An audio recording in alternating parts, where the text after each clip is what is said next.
ကျွန်တော်ကစာရေးဆရာပါသူမကကျွန်တော်ကိုအရန်အယူဆန်အောင်ဖမ်းမိတဲ့ထင်ရှားဆုံးဖန်တစ်ယောက်ပါသူမကကျွန်တော်ကိုသူမအိမ်လိုထောင်ချပြီးကျွန်တော်နဲ့သူမအကြောင်းအချီအနှံ့ရှစ်နေအောင်ဇလန်ကြီးပေါ်နဲ့အတူတကွကြံစီလောက်ခိုင်းနေခဲ့တယ်ကျွန်တော်အလွန်ရှည်လျားစွာကုထုံးယူနေရင်နေ့အတိုင်းလွတ်မြောက်နိုင်မဲ့အခွင့်အရေးကိုရှာဖွေခဲ့တယ်ဒီနေ့ထဲမှာတော့မြေကြီးပေါ်မှာစပင်းကြောင်တစ်ချောင်းဟဲပင်းတော်လာတာကိုတွေ့လိုက်ရတယ်အောက်ဆုံးမှာတော့အခွင့်အရေးရောက်လာပြီးတော့ထင်းခဲ့ပြီးအန်ဒီကိုမနာလိုရောင်တမင်မကောင်းမစင်လွတ်လိုက်တယ်ကန့်ကွက်ရင်စားအိတ်ကပြောင်းချင်းတယ်လို့ပြောလိုက်တယ်ကောင်းပြီနေအဟောင်းအလိုလိုစာအောက်ကကိုလာယူမယ်ဒါပေမဲ့ဒီအိမ်မှာကျွန်တော်ကိုခံမှန်းထားတဲ့လောက်တော့ကြီးစုတက်တက်စရာတန်ဖိုးထတဲ့ဆရာလေးတွေပြပါလားမစ္စတာမန်လို့သူမပြန်ပြောတယ်တကားပိတ်သွားတဲ့အချိန်မှာကျွန်တော်အတွက်အောင်မြင်တဲ့အခွင့်အရေးရောက်လာခဲ့တယ်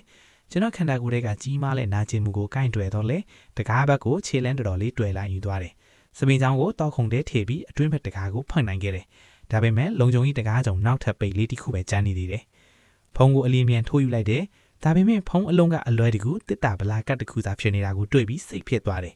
ထပ်တလဲလေအပြန်လန်ထွက်ပြေးဖို့နီးလန်းတစ်ခုကိုရှားလာခဲ့ရတယ်အနားမှာရှိတဲ့အလားစင်သူစီတစ်ခုလည်းလူရက်လူမိသွားတယ်လို့ထူသွားတယ်မတော်တဆမထိုးမပုတ်ဖြစ်မသွားဘူးပြန်လဲနေရချားလိုက်တယ်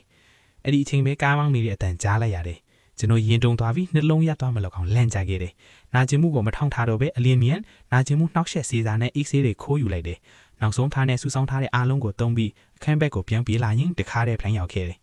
နောက်ဆုံးတခါရောက်လုံချောင်းလေးထိုင်ဆက်ကတခါစီဝင်းလေးမှာစိုက်ကပ်ပြီးမစင်းနိုင်တော့ဘူးဘင်းဘက်ရှင်းကခြေတန်းတွေအနီးတစ်ပက်လာနေပြီကျွန်တော်အတန်းနိုင်ဆုံးခြေတော့ကိုထဲပြီးလုံချောင်းလေးထိုင်ဆက်ကတွေကနေတွန်ထွက်ခဲ့ပြီးလက်နဲ့လည်းဆွဲထုံနေရတယ်နောက်ဆုံးမှာတော့သူမတကားဖွင့်မလာမီတကားကိုပြန်ကာထားနိုင်ခဲ့တယ်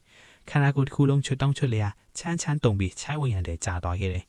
ညဘက်ရောက်တော့သူမမုံမကျဲသန်တရားမချစ်အောင်ညစာအတူစားကြစို့လို့ချင်ညာလုပ်လိုက်တယ်စာဟုတ်တိတ်မကောင်းမဆိုးလမ်းကြောင်းကောင်းတဲ့အခါလို့အကြောင်းပြတယ်သူမကမတန်တရားပဲအပြုံးလေးနဲ့အားလုံးပြင်ဆင်ပြီးလုပ်ပေးတယ်သူမရှမ်ပိန်ယူကိုထွေးသွားချိန်မှာကျွန်တော်အိတ်စေးသားလေးကို crashing လုပ်ပြီးသူမရဲ့အနီရောင်ဘိုက်ကွာထဲမှာဖြူလိုက်တယ်ဒီတစ်ခါတော့တကယ်လွတ်မြောက်နိုင်တဲ့အခွင့်အရေးလာပါပြီလို့ထင်နေခဲ့တယ်ချင်းမသိမတော့သူမပြန်လာတော့လေတွားခဲ့သမျှဖြစ်ရတဲ့ကိုလုံးဝမသိသလိုဝိုင်းခွက်ကြိုက်လိုက်တယ်တကယ်တော့